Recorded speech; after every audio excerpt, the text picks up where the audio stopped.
Hello dear students, this side Kamna ma'am, your science teacher. Welcome back to my second video on chapter 12 nutrition in animals. So first let's have a short recap of the last session. Till yet we discussed about the primary source of food, that is plants, and then through food chain I explained you that all the animals directly or indirectly depend on plants for their food.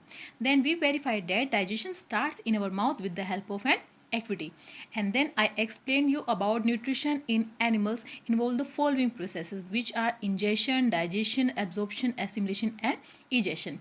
And today in this video we will study about nutrition in humans and the mouth and the buccal cavity. So let's start our topic. Nutrition in humans. Now, in order to understand this, let's first understand the three categories of animals which are divided on the basis of what they eat. These are herbivore, carnivore and omnivore. Now, herbivore are those animals which eat plant only, for example cow, goat, and carnivore are those animals which eat meat only, for example lion, tiger, and omnivore are those animals which eat both plant and animals, for example bear and human beings. Now human beings are omnivores, thus can digest both plant as well as animal product.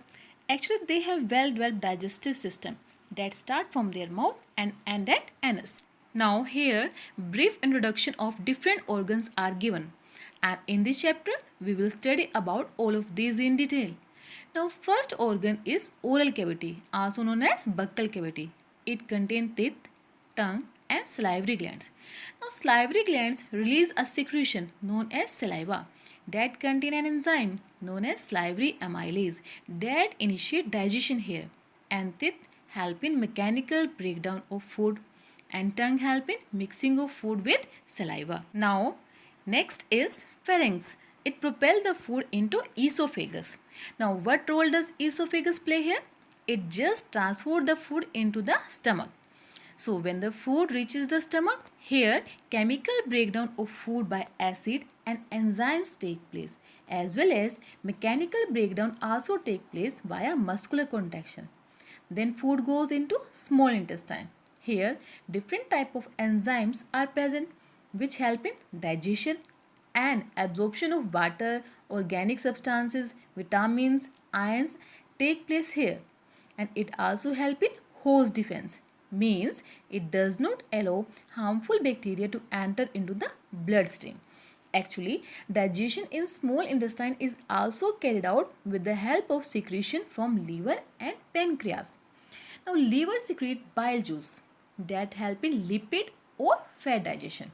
It help in storage of nutrients, production of cellular fuels, plasma protein, also known as blood protein, clotting factor, and help in detoxification and phagocytosis.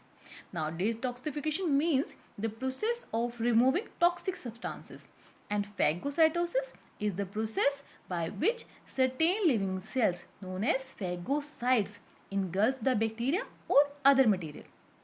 And pancreas have two type of cells, exocrine cells and endocrine cell. Exocrine are those which secrete their products through duct opening, and endocrine are those which release their product directly into the blood. Now, exocrine cell release buffer and digestive enzyme, and endocrine cell release hormones to regulate the digestion. Now, what are buffers? Actually, buffers are solution that resist a change in pH on dilution or on addition of small amount of acid or a base. Now, next is gallbladder.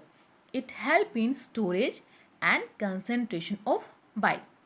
Now the indigestible food goes into the large intestine where dehydration and compaction of indigestible material for elimination take place, and resorption of water and electrolytes take place. And our digestive system consists of gut or alimentary canal, and glands are associated with it. Now what is alimentary canal or gut? Actually, the organs of digestive system form a canal known as alimentary canal or gut. It is a tube-like structure that extends from mouth to anus, and most of its length is coiled in the abdominal cavity. Now next is think science. Here is one question for you, that why does chapati taste sweeter after it is chewed for some time? As you know, chapati is carbohydrates and it presents starch. So when we chew the chapati, saliva get mixed with it. And the enzyme salivary amylase present in saliva break down the starch into sugar. So this is the reason which make it taste sweet. Next is mouth and buccal cavity. So mouth is the way through which food enters into our body, which leads into the buccal cavity. In mouth there are teeth. Now why teeth are important for us? Because teeth break large pieces of food into smaller pieces by its chewing action. And why this chewing is important? As it increases the surface area to volume ratio of food. So when surface area get increased, the enzyme salivary amylase, which is already present in our saliva, can act on food more efficiently. And there are 4 different type of teeth present in our mouth. Let's learn about them in detail. First is incisors. These are your front teeth. Incisors are sharp, blade-like, used for cutting the food into small bites. And we use incisors to take bite of food, like to bite an apple. They are 8 in number. This means 4 in each jaw. Next is canines. You can see them as sharp pointing teeth, one on either side of the incisor. Canines being sharp and pointing are used for tearing the food, like we use them to tear off a piece of tough meat. Canines are 4 in number. This means 2 in each jaw. Next is premolars. When you open your mouth a little wider, you can see premolars as strong and wider teeth.